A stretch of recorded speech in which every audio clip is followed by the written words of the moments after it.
Hello dear Aquarians and welcome to your June 2021 horoscope. If this is your first time here, my name is Justina and I use Western Astrology, Tropical Zodiac, and these predictions are most accurate for the rising sign. However, if you don't know your rising sign, you can also watch this for your sun sign or for your moon sign, so welcome. Now June begins with Venus, the planet of love, relationships, moving into Cancer on the 2nd of the month, where it will remain until June 27th. So for you more specifically, this is the 6th house of health, work and well-being. And during this time, your relationship with people from your everyday life, with your co-workers, should be more harmonious. Generally, you make a great impression on others during this time, and it's a great time for cooperation with others, collaborations, because Venus brings this really positive energy here into this area of your life. Something to pay attention to is that Venus could make you crave more sugary and sweet things, so it's something to keep in mind, especially if you're health or sugar conscious. On the 10th, we've got a new moon solar eclipse in Gemini happening in your 5th house of children, joy, fun and pleasure. Now, this solar eclipse is a north node solar eclipse, so it's about the future, it's about new beginnings, planting new seeds for some future goals. And a solar eclipse is 6 times stronger than a regular new moon, so it's a very powerful time, and it can last, its energies can last for up to 6 months after the actual event of the eclipse. Now, this solar eclipse could bring some new beginnings connected to freelancing, self-employment, your children, conception. There could be new project opportunities for you as well, connected to creativity, but also you could find the inner strength, the inner power to show off your skills and talents to the wider audience, especially if you've been hiding them before. There could also be a new romance as well in your life, or you could seek more romance if there isn't enough currently. Now, moving on, we've got Mars moving into your 7th house on the 11th of the month, and Mars in the 7th. This could bring some really dynamic energy into your one-to-one interactions with others, into your business partnerships or love relationship. Now, with this transit here, you could also become more impulsive, more impatient. So it's something to pay attention to or keep in mind during this time, especially if you get involved into any hot debates with your love partner or with someone with whom you have a personal relationship. On the 14th, we've got the famous Saturn square Uranus alignment. This is the 2nd of this year. We will have another one in December. And this is about breaking away from any habits or behavioral patterns that have been restricting you in some way and making it difficult for you to move forward with your life. And here, with Uranus involved, you will have the courage, motivation to break away from these old patterns for something greater to emerge, or for something greater to be initiated.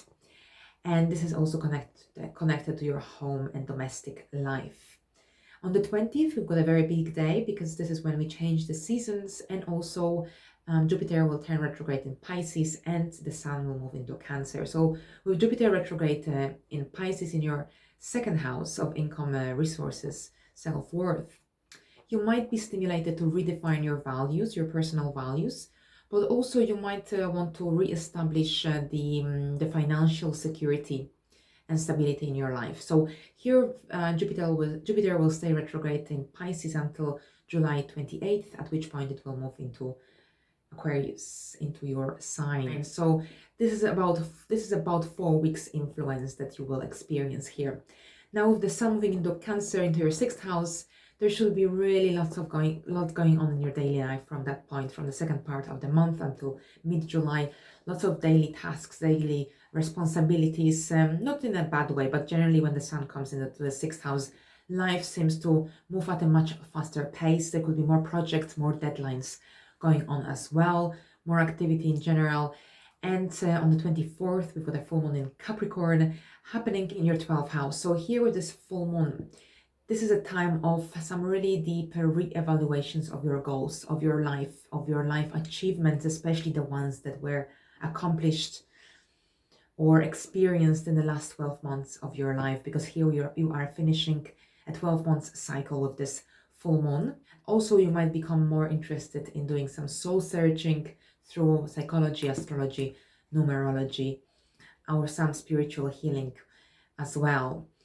And on the 25th, we've got Neptune turning retrograde in Pisces, where also Jupiter will be retrograde. But this Neptune retrograde will last until December the 5th. It's around 154 days. So there will be a much greater impact on your sphere of finances, self-worth, than with Jupiter retrograde, because it's a much longer retrograde for Neptune here. So with Neptune retrograde in your second house, Neptune could bring some delusion, some confusion in terms of your personal values, or perhaps if you try to build this financial security and stability during this time, especially when Jupiter leaves this area of your life at the end of July.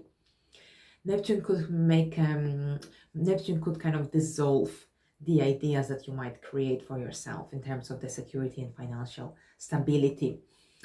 However, it's not this retrograde is not going to last forever, and it might not impact everyone as profoundly. Now, the month ends with Venus moving into Leo on the 27th, and this is into your 7th house. So while Mars was here from the 11th, there could have been some impulsiveness, some impatient behavior. However, when Venus moves here, this is actually a beautiful time, because Venus is the ruler of the 7th house. So Venus feels wonderful here, and this could be a very harmonious time for you. So it's a great time for seeking balance, harmony in your personal relationship, because Venus will attract positive experiences here. And on this note, I would like to thank you very much for your attention. I hope June is a good month for you, and I will see you in my next video. Bye for now.